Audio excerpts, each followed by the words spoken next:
Hello, hello. 1, 2, 3 testing. Welcome back to Phenomena. This is episode 4 of season 5. Whoa, we're almost at 5 of 5. 5 of 5. 2.5 5s. Anyway, thanks so much for coming back. I appreciate you. My name is Mimi Dibbs, and I am your host. Let it be known. And yeah, today we're going to be talking about the mystery of shadow people. Who are they? Who are the shadow people? Because remember, we've covered off now on Appalachian whistles, which may have mentioned shadow people.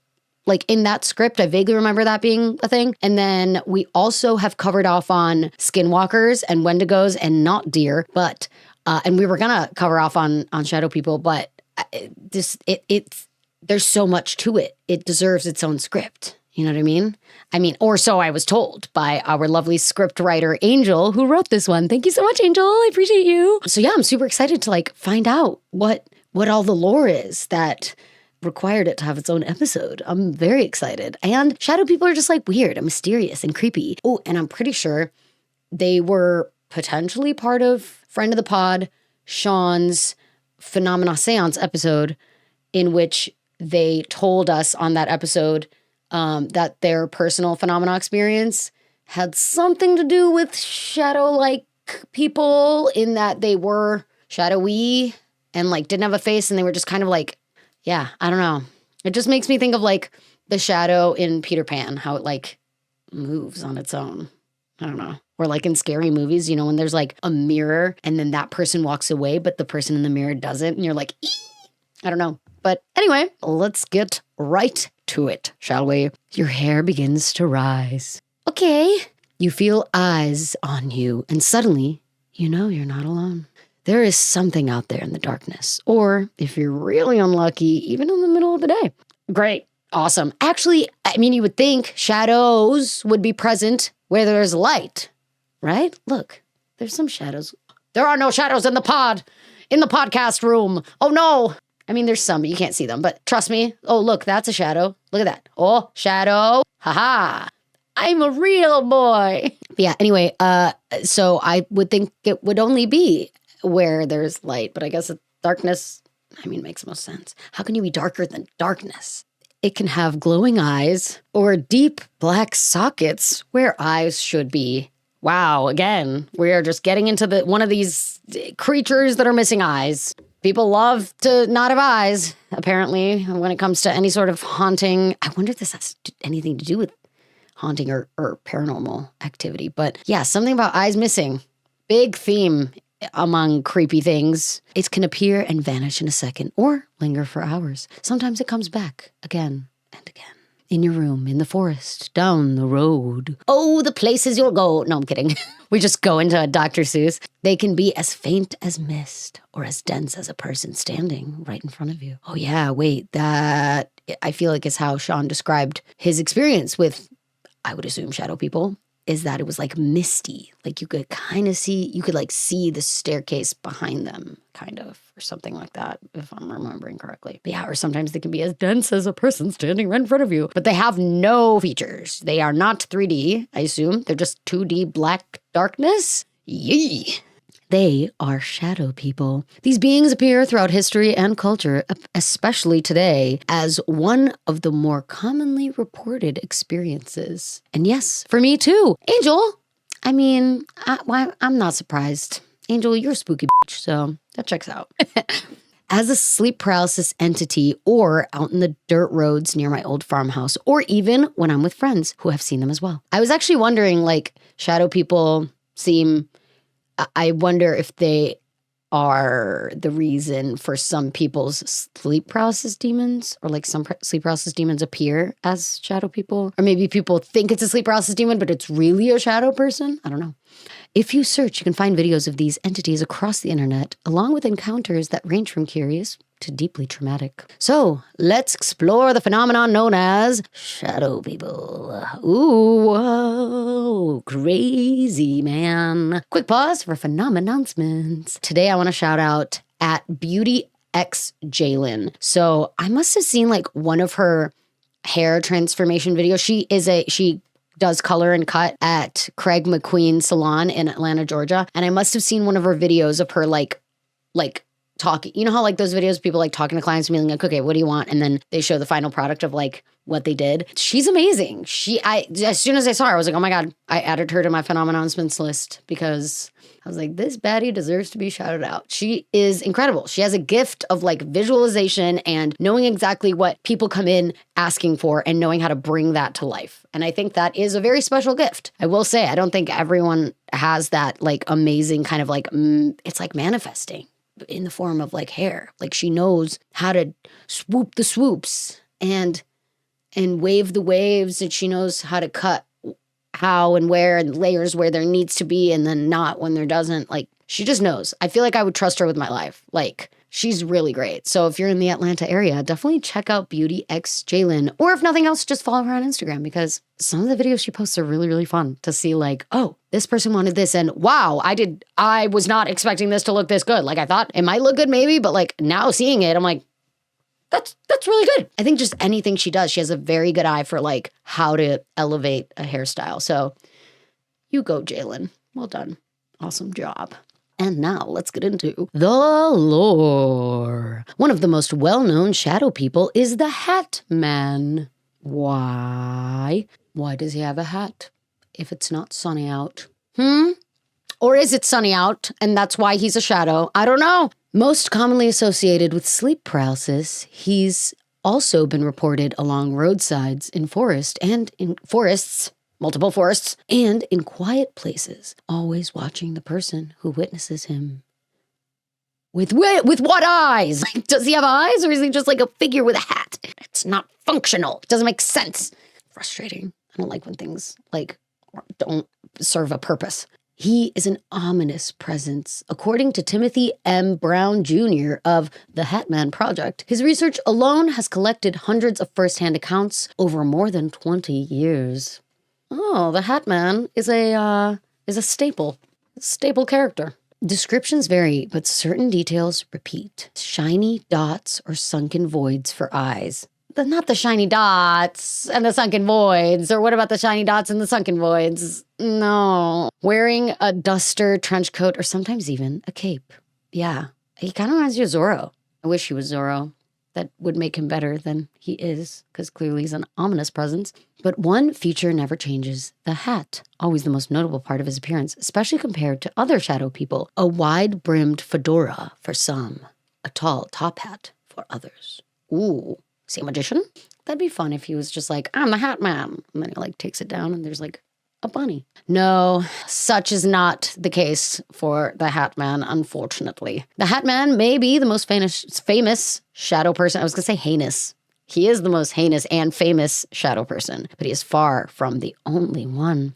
Shadow people are reported on roadsides during the day and at night. Some people describe being charged at only for the figure to vanish before contact.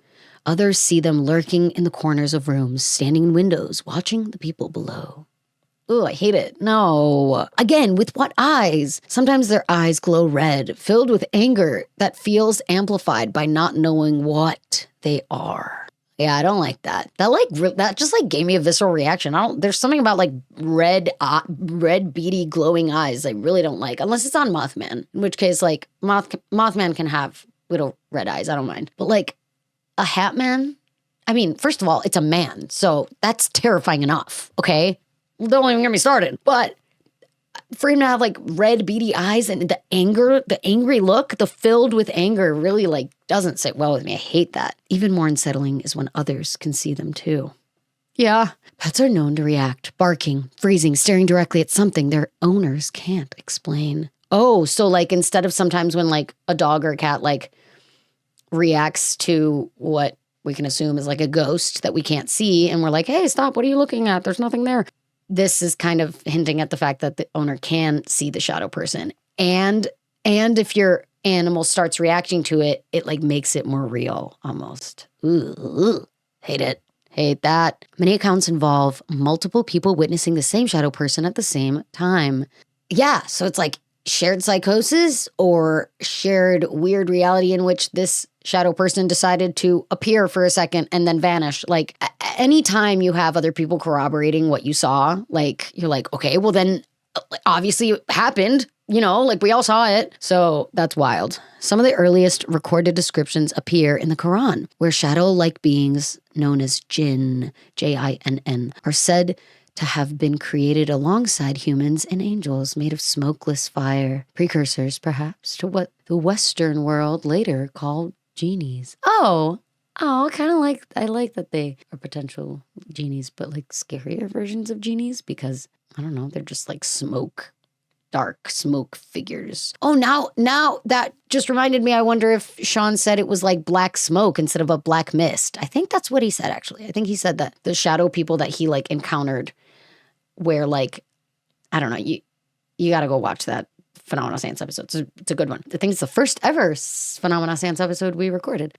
But yeah, it was like his aunt and uncle watched him like just stare at like nothing, supposedly, because I don't think they saw it. So maybe it wasn't a shadow person. But what he thought was just a couple of seconds was actually like much longer. And like they were about to get up and be like, you good? I think he did mention that it was like a smoky texture. But this isn't the only place they appear. In Choctaw tradition, entities known as Nalusa Chito or Nalusa Falaya translate roughly to long black being.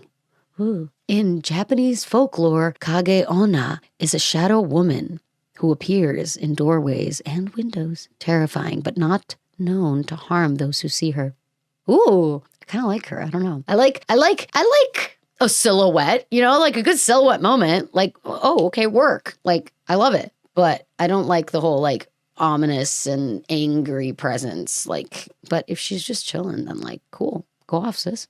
And along the California coastline in Big Sur, I've been to Big Sur, there's a phenomenon still reported today, the Dark Watchers. What?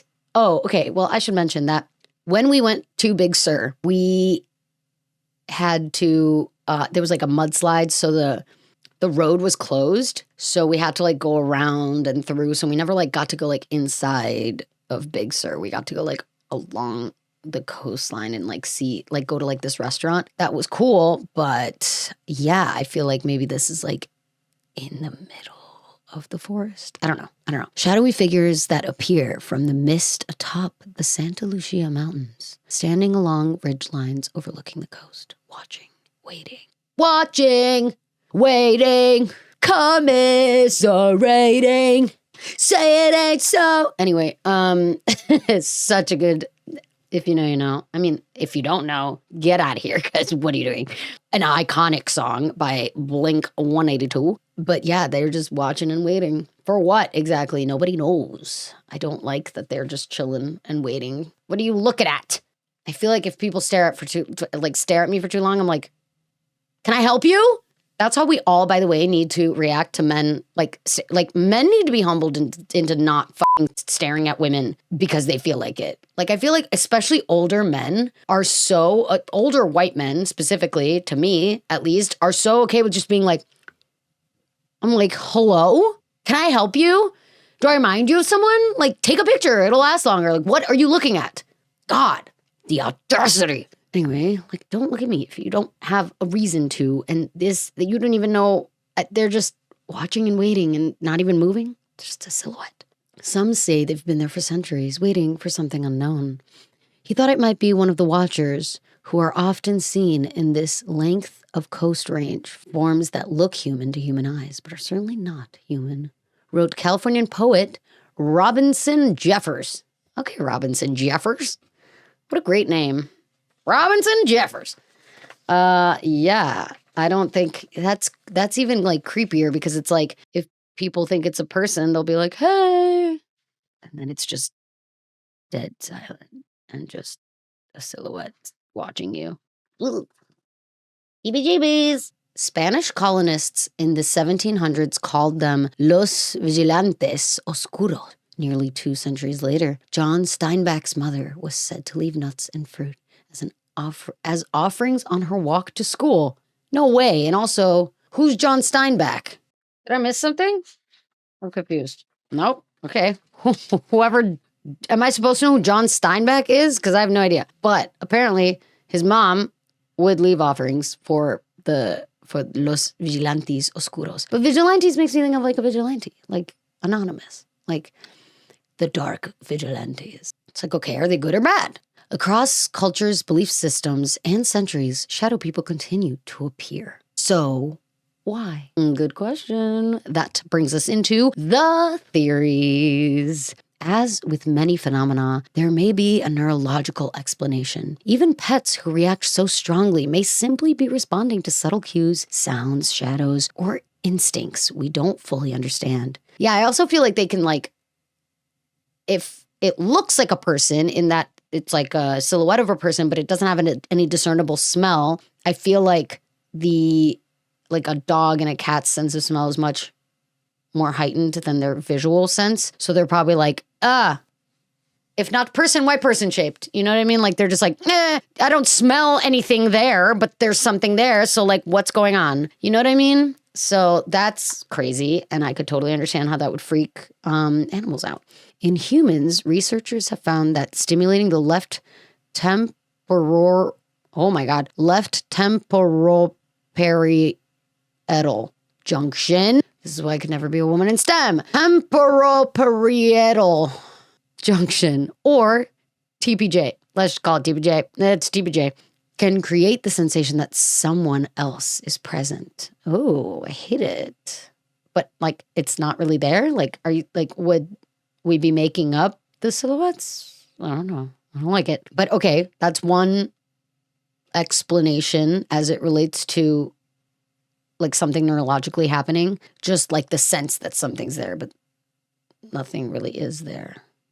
So like the sensation of a presence, but they're not really being anything physically there. In studies involving epileptic seizures, mild electrical stimulation of this area caused patients to feel they were not alone, that a shadowy figure stood behind them, limiting their movements and actions. A misfire in how the brain maps the self in space may produce visual distortions, hallucinations, or shadow-like forms. Ooh. And then also, like, I feel like with the whole shadow people potentially at the top of like the Santa Lucia Mountains, it's like, I don't know, the dark is crazy and like human eyes are not very great at seeing in the dark, and eyes tend to play tricks on us a lot, especially in the dark.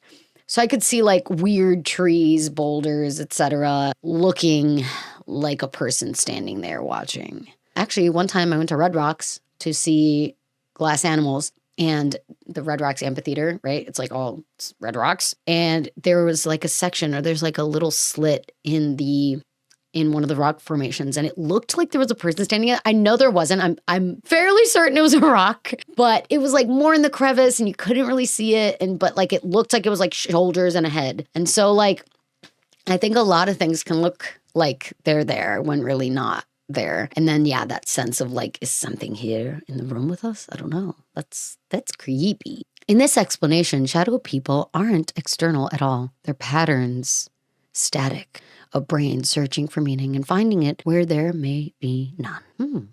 Nice. But others believe something very different, which brings us to theory number 2, that shadow people are spirits or entities from other planes wandering alongside or overlapping our own. Yeah, see, I was wondering like if a bunch of people claim to have seen a shadow person somewhere and like it's, you know, chalked up to a case of like shared psychosis or whatever. It's like, what if the shadow people just like blooped into reality in front of them, and then they were like, peace, bloop, and then they blooped out. You know what I mean? And then they're like, you know, you get it, right? Yeah, cool.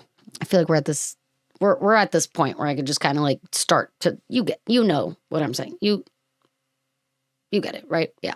Travelers between life and death, between heaven and hell, or between dimensions entirely. Some believe they come from a so-called shadow dimension, crossing briefly into ours. Others see them as demons haunting places and people, like the Jinn or Nalusachito. They're said to exist within our world, but not fully of it. And it's like, how did you get here? How did you get in this realm? Do you belong here? Like, are you looking for your way back to the shadow dimension? What are you doing here? Shadow dimension reminds me of like the Upside Down. Like, go back to the Upside Down. What are you doing here? I don't know. We're just watching season 5 of Stranger Things. It's so good. Watch Stranger Things. It's fantastic. 10 out of 10. Love that show. But yeah. So in closing, what are shadow people? misfiring neurons, ancient spirits, interdimensional travelers, or something the human mind creates when fear, expectation, and darkness align just right. Maybe they're nothing more than shadows, tricks of light, perception, and a brain wired to search for patterns. Or maybe there's something that's always been there, just outside our awareness, slipping into view when the conditions are right. Ooh, I kind of like that, where it's like a weird, like a bunch of lenses happen to come together and then, when like the eclipse happens and it's like only then can you see shadow people. Like, but the eclipse as a lens through which we look at. I'm a poet, obviously. But like that's kind of cool. I kind of like that. I mean, it's very spooky, but I like that explanation because the strange thing isn't that people see shadow people. It's how often the stories sound the same across cultures, across centuries, across places that never should have intersected. Yeah. Great point, Angel, because that is the phenomenon. It's the fact that like, how are so many people describing shadow people in the same way, but they haven't all talked about how to describe them? I mean, shadow people kind of like, you'd assume kind of, just looks like a silhouette. But the hat man? Why does he have a hat? Why does he have a wide-brimmed hat? I'm not going to lie, if I saw a man with I was going to say if I saw a man with a top hat, it wouldn't be as scary as just a wide-brimmed fedora, but I don't know. Maybe it would be kind of scary. I feel like Jack the Ripper probably wore a top hat because he was active in England back when top hats were all the rage. So, I don't know. And once you've had an experience like that, once you felt certain you weren't alone, it can change the way you look at darkness forever.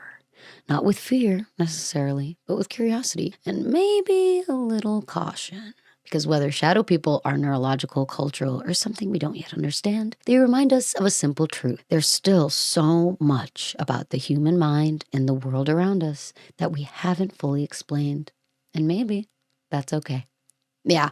Like it. I love it, actually. That's great because that's why phenomena is so fun because it's unexplained.